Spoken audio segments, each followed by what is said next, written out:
Before we dive into this terrifying story, make sure you hit subscribe to Mr. Night. If you dare, the story you're about to hear will make you check every shadow in your house tonight.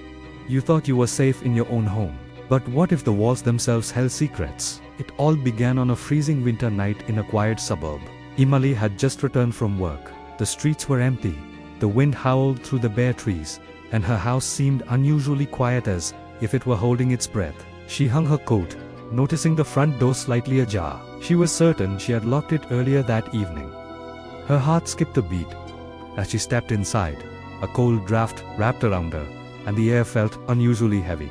It was the kind of silence that presses on your chest, that makes your own heartbeat sound deafening. On the floor, a trail of footprints in the thin layer of dust caught her eye. They led from the doorway, curling around the living room, and then straight into her bedroom. She shook her head, telling herself it was just her imagination. But that night, strange sounds echoed from the attic.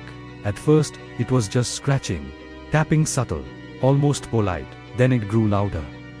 Steps. Soft whispers she could not understand. Her phone buzzed. A message appeared on the screen, though no one had called her. "I've been waiting." Emily tried to brush it off, forcing herself to sleep.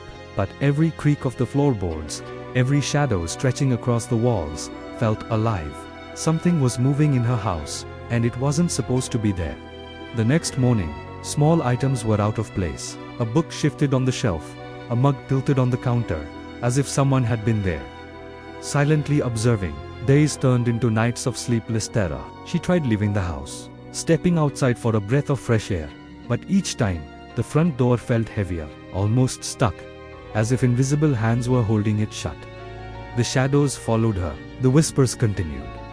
The cold spots in rooms she had just left were growing colder. Determined to catch the intruder, Emily set up cameras in every corner of the house. What she saw would haunt her forever. A dark figure moved silently from room to room. It never spoke, never touched anything, but it lingered near her favorite spots, paused at her bedside, its unseen eyes following her every movement. Sometimes, it appeared behind curtains, vanishing when she tried to focus on it. The police were called, and an investigation began. They searched the house from attic to basement, but found nothing. No fingerprints, no forced entry, only the subtle rearrangement of personal items, and a lingering feeling of presence.